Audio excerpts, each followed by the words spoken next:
భూదాన యజ్ఞభూమి బాధితులు మైనింగ్ మరియు గనుల శాఖ అధికారులకు ఫిర్యాదు. గతంలో పాలకులు తప్పులు చేస్తుంటే ఇప్పుడు అధికారులు తప్పులు చేస్తున్నారని భూదాన యజ్ఞభూమి లబ్ధిదారులు సలాది శ్రీనివాసబాబు తెలిపారు. శుక్రవారం కాకినాడ పల్లం రాజనగర్ 2లో గల మైనింగ్ కార్యాలయంలో అధికారులు కలవడం జరిగింది. ఈ సందర్భంగా వినతి పత్రాన్ని అందజేశారు.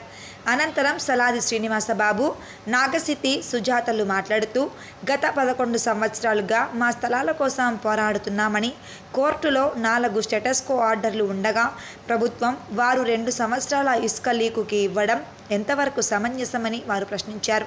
ఇప్పటికైనా అధికారులు స్పందించి మా స్థలాల్లో ఉన్న ఇసుక ర్యాంపులు తొలగించాలని, మా స్థలాలు మాకు ఇప్పించాలని వేడుకున్నారు.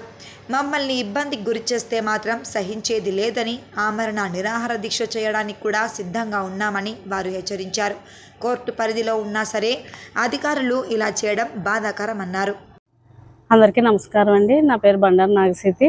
మేము గనుల శాఖ మైనింగ్ శాఖ పల్లం రాజనగర్ 2లోకి వచ్చాము. మాది భూదారంలో మా సైట్లు ఆల్రెడీ రాజేంద్ర రెడ్డి గారు ఇచ్చారు. 11 సంవత్సరాల నుంచి మేము తిరుగుతున్నాము.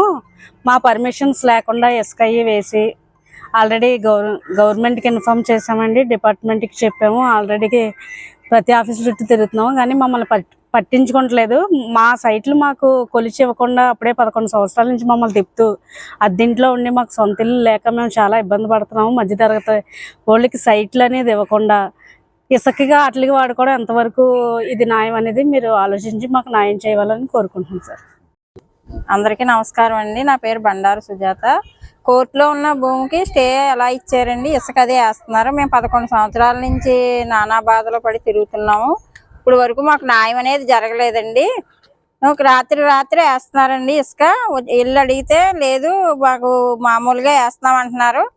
మాకు అది ఎంతవరకు కరెక్టో న్యాయం జరిపించాలని కోరుకుంటున్నామండి. అందరికీ నమస్కారం. 2013లో భూదాన యజ్ఞ బోర్డు వారికి పేదలు అందరం కూడా వెళ్ళి అర్జీ పెట్టుకుంటే 2014 ఫిబ్రవరిలో రాజేంద్ర రెడ్డి గారు, అప్పుడు ముఖ్యమంత్రి వర్యులు శ్రీ కిరణ్ కుమార్ రెడ్డి గారు హయాంలో మాకు ఈ భూదాన పట్టాలు మంజూరు చేయడం జరిగింది. తెలంగాణలో ఇల్లు కట్టుకొని హ్యాపీగా ఉన్నారు, కానీ ఇప్పటికీ కూడా 10 ఏళ్ళు బట్టి, దశాబ్ద కాలం బట్టి మేము ఇలాగ అధికారుల చుట్టూ తిరుగుతూనే ఉన్నాం. ఈ రోజున హైకోర్టును కూడా ఆశ్రయిస్తే స్టేటస్ కో ఆర్డర్స్ కూడా వచ్చాయి. 2016లో 42730/2016, అలాగే 4262/2017, 4993/2022. నిన్న కూడా లంచ్ మోషన్ పిటిషన్ వేయాల్సి వచ్చింది. ఎందుకంటే ఇక్కడ గనుల శాఖ వారు ఆ భూమి ఏదైతే కోర్టు పరిధిలో ఉన్న భూమి ఉందో దాన్ని 2 ఏళ్ళు లీజ్ అగ్రిమెంట్ శాండ్ అమ్ముకోవడానికి ఇచ్చారండి. అంటే వీళ్ళకి కోర్టు పరిధిలో ఉన్న భూములే కావాలండి? ఇలాగ ఏ భూములైనా ఇస్తారా? లాస్ట్ టైం నాయకులు వీక్ అయితే ఇప్పుడు అధికారులు వీక్ అయిపోయారు. ప్రతి దానికి అధికారి దగ్గరికి వెళ్ళి అడగాల్సి వస్తూనే ఉంది. ఇలాగే ఎన్నెన్ని భూములు మీరు ఇసుక మైనింగ్ అని చెప్పి, అది మైనింగ్ అని చెప్పేసి ఎన్ని లీజ్ అగ్రిమెంట్లు రాసిచ్చేస్తారు?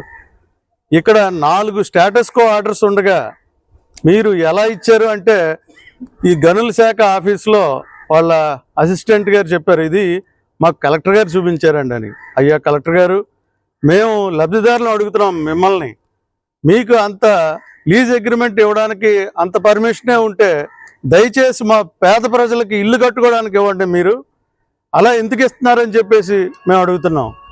లేదో ఇప్పుడు ఇంకా అక్కడ ఇసుక డంపింగ్ జరుగుతుంది.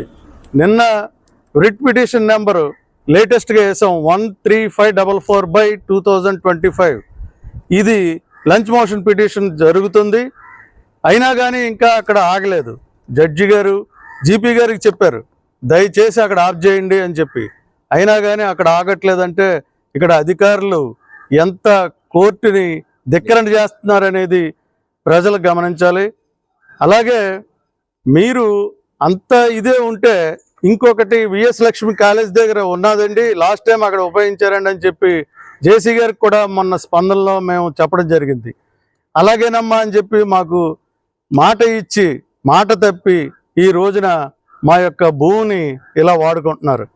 ఇలాగే జరిగితే మేము అవసరమైతే ధర్నాకి దిగుతాం, అవసరమైతే మేము ఆమరణ నిరాహార దీక్ష చేసి మా భూములు మేము కాపాడుకుంటామని చెప్పి మీ అందరికీ తెలియజేయపరుస్తున్నాను.